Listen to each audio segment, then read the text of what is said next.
दोस्तों आज बात करेंगे एसएससी जीडी के फॉर्म आप किस तरीके से अप्लाई कर सकते हैं। इस बार ही एसएससी ने फॉर्म फिलिंग को बहुत ही ज्यादा कॉम्प्लिकेटेड बनाया है। जो भी स्टेप मैं बताऊं आप स्टेप वाइज उसे फॉलो करते जाइएगा। दोस्तों पहले से क्या होता था कि आप अपने डॉक्यूमेंट्स, अपनी फोटो, अपने सिग्नेचर्स साइबर वाले को देखकर वो आपके फॉर्म अप्लाई कर देता था, लेकिन अब ऐसा बिल्कुल नहीं है। आपका फॉर्म केवल आप ही अप्लाई कर सकते हैं। दोस्तों एसएससी जीडी का फॉर्म अप्लाई करना कंप्यूटर से बहुत ही ज्यादा कॉम्प्लिकेटेड हो गया है।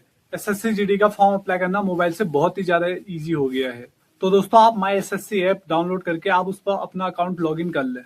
तो दोस्तों बिना समय गवाए चलते हैं सीधा स्क्रीन पर। तो दोस्तों आप अपना फॉर्म या तो एसएससी की ऑफिशियल वेबसाइट से फिल करो या तो एसएससी के ऐप माई एसएससी ऐप से आप अपना फॉर्म फिल करो। तो दोस्तों यहाँ पर आपको दिख रहा है एसएससी जीडी का फॉर्म। इस पर आप अप्लाई पर क्लिक कीजिए और यहाँ पर आपको सारी इंस्ट्रक्शन दिख जाएंगे जो भी आपके फॉर्म फिलिंग के लिए जरूरी हैं। दोस्तों सबसे ज्यादा प्रॉब्लम आपको अपने सिग्नेचर का साइज बनाने में आएगी। दोस्तों आपके सिग्नेचर की विड्थ 6 सेंटीमीटर और उसकी हाइट 2 सेंटीमीटर होनी चाहिए। अगर दोस्तों आप अपने सिग्नेचर का साइज पिक्सल में बना रहे हो तो आपके सिग्नेचर का साइज विड्थ में 775 पिक्सल और उसकी हाइट 350 पिक्सल होनी चाहिए। तो यहाँ पर दोस्तों आपको सिंपली आपकी सारी जानकारी मिल जाएगी जो आपने रजिस्ट्रेशन करते वक्त डाली थी। तो आपने सीधा यहाँ पर नेक्स्ट करके आगे बढ़ जाना है। दोस्तों 19वें नंबर पर आपको हाईएस्ट एजुकेशन क्वालिफिकेशन मिल जाती है। अगर आपने पिछले साल हाईएस्ट एजुकेशन क्वालिफिकेशन 12th डाली थी और आपका इस साल ग्रेजुएशन कंप्लीट हो चुका है तो आप यहाँ से उसे चेंज कर सकते हैं। आपको सिंपली स्क्रॉल करके नीचे को आ जाना है। 20.6 नंबर के कॉलम पर आपको परसेंटेज का कॉलम मिल जाएगा। उसमें आपकी जितनी 10th में परसेंटेज थी उसको फिल कर लेना है। फिल करने के बाद दोस्तों आपको सिंपली सेव एंड नेक्स्ट पर क्लिक करना है और आगे बढ़ जाना है। दोस्तों 21वां कॉलम आपको मिल जाता है एक्स सर्विसमैन वालों का। तो इससे आपको कोई भी मतलब नहीं है, इसको आपको नो ही रखना है। दोस्तों 22वां कॉलम आपके एज रिलैक्सेशन के लिए है। जो भी भाई जनरल कैटेगरी और ईडब्ल्यूएस कैटेगरी के हैं वो इसे नो ही रखें, और जो भी भाई एससी एसटी और ओबीसी के हैं जिनको रिलैक्सेशन मिलता है एज में वो इसे यस ही रखें। 23वां कॉलम भी दोस्तों आप नो ही रखें और सेव एंड नेक्स्ट करके आप आगे बढ़ जाओ। दोस्तों 24वां कॉलम है आपके एग्जाम सेंटर का। आपके घर से जो भी शहर नजदीक पड़ता है दोस्तों प्रेफरेंस 1 में उसे ही डालो। सबसे ज्यादा चांसेस रहते हैं कि आपका एग्जाम सेंटर वहीं पड़े। तो दोस्तों आपको यहाँ पर अपने रीजन से सिलेक्ट कर लेना है। जैसे मेरा नॉर्दर्न रीजन पड़ता है, दिल्ली नॉर्दर्न रीजन में आता है, तो मैं एनआर से उसे सर्च कर लूंगा। अगर आपको नहीं पता कि आपका रीजन कौन सा है तो आप गूगल पर अपना शहर डाल के उससे पूछ सकते हैं कि मेरा रीजन कौन सा है, तो आपको वहां से पता चल जाएगा। तो दोस्तों यहाँ पर आपने 3 प्रेफरेंस डालनी पड़ती है, तो आप यहाँ पर अपनी 3 प्रेफरेंस डाल दो जहां आप एग्जाम देने के लिए जा सकते हो। 25वां कॉलम है दोस्तों आपका कि आप किस लैंग्वेज में आप अपना एग्जाम देना चाहते हो। तो आप यहाँ से सिंपली अगर आप हिंदी में देना चाहते हैं तो हिंदी, अगर इंग्लिश में देना चाहते हैं तो इंग्लिश सेलेक्ट कर लो। 20वां कॉलम है दोस्तों आपके एनसीसी का। अगर आपके पास एनसीसी सर्टिफिकेट नहीं है तो इसे नो कर दो। अगर आपके पास एनसीसी सर्टिफिकेट है तो इसे यस करके जो आपके पास सर्टिफिकेट है जैसे NCC A, NCC B, NCC C certificate उसे सिलेक्ट करके उसका नंबर डाल लो। 27वां कॉलम दोस्तों इस बार नया आया है। अगर आपके पास कोई डिस्ट्रिक्ट, स्टेट या नेशनल लेवल का कोई गेम्स का सर्टिफिकेट है तो आप उसे भी इसमें लगा सकते हैं। अगर आपके पास नहीं है तो इसे नो ही रखो। 28वां कॉलम है दोस्तों आपके डोमिसाइल का, स्थायी निवास का।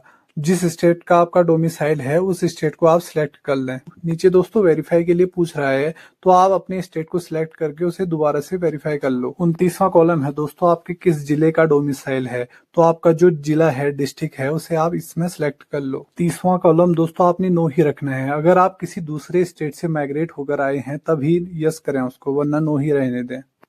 दोस्तों अब बारी है आपके पोस्ट प्रेफरेंस डालने की। सबसे मेन पोस्ट प्रेफरेंस दोस्तों आपको बहुत ध्यान से डालनी है, ये बाद में चेंज भी नहीं होती, तो दोस्तों आप इसे बहुत ध्यान से भरें। दोस्तों पोस्ट प्रेफरेंस का चार्ट भी मैं आपके सामने लगा देता हूँ। आप इसे देखकर भी आप अपनी पोस्ट प्रेफरेंस डाल सकते हैं कि आपको कौन सी पोस्ट पहले चाहिए। अगर आपको कुछ भी समझ नहीं आ रहा है तो जो पोस्ट मैं डाल रहा हूँ आप उसे ही डाल दें। जिस वे में मैंने पोस्ट प्रेफरेंस डाली हूँ सबसे अच्छा तरीका है पोस्ट प्रेफरेंस डालने का। दोस्तों आप वेरीफाई में भी ऊपर जिस तरीके से आपने पोस्ट प्रेफरेंस डाली है सेम उसी तरीके से आपने नीचे भी डालनी है। पोस्ट प्रेफरेंस डालने के बाद आपको सेव एंड नेक्स्ट पर क्लिक करना है और आगे बढ़ जाना है। दोस्तों इसके बाद आपको सिग्नेचर और फोटो अपलोड करनी है। उसके लिए आपको माई एसएससी ऐप डाउनलोड कर लेना है। डाउनलोड करने के बाद आपको सिंपली इसमें रजिस्ट्रेशन नंबर और अपना पासवर्ड डाल के लॉगिन कर लेना है। लॉगिन करने के बाद दोस्तों आपको नीचे डैशबोर्ड का ऑप्शन दिख रहा होगा, आपको उस पर क्लिक करना है। दोस्तों उसके बाद आपको माई एप्लीकेशन शो हो रहा होगा, उस पर आपने क्लिक करना है। उसके बाद आपको एसएससी जीडी फॉर्म पर आपको कंटिन्यू पे क्लिक करना है। उसके बाद दोस्तों आपने जितनी भी अपनी डिटेल्स फिल की हैं वो सभी यहाँ पर दिख जाएंगी आपको। आपको दोबारा फिल नहीं करनी है, सिंपली आपको सेव एंड नेक्स्ट करके आगे बढ़ते रहना है।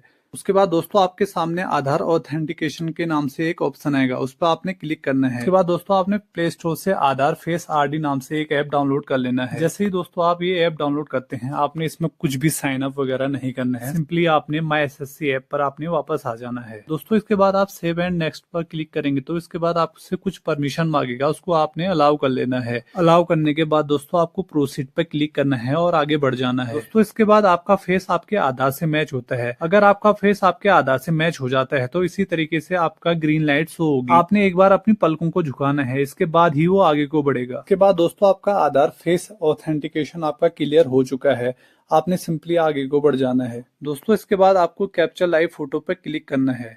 दोस्तों आप लाइव फोटो में ये ध्यान रखना कि आपके कान ठीक ढंग से लाइव फोटो में दिख रहे हो। इसके बाद दोस्तों आपको एक फोटो के आगे क्रोम का आइकन दिख रहा होगा, उसे क्लिक करके आपने अपनी फोटो क्लिक कर लेनी है। दोस्तों नीचे आपने अपने सिग्नेचर अपलोड कर लेने हैं। सिग्नेचर अपलोड करने के बाद सेव एंड नेक्स्ट पर क्लिक करके आगे बढ़ जाना है। दोस्तों इसके बाद आपके फॉर्म का प्रीव्यू दिखाने लगता है। अगर आपकी फॉर्म भरने में कोई भी गलती हुई है तो पीछे जाकर आप फिर से इसे सही करके आए। दोस्तों सारा प्रीव्यू चेक करने के बाद आपको सेव एंड नेक्स्ट पर क्लिक करके आगे बढ़ जाना है। दोस्तों आगे बढ़ने के बाद आपको आई एग्री पर क्लिक कर लेना है और यहाँ पर कैप्चा डाल लेना है।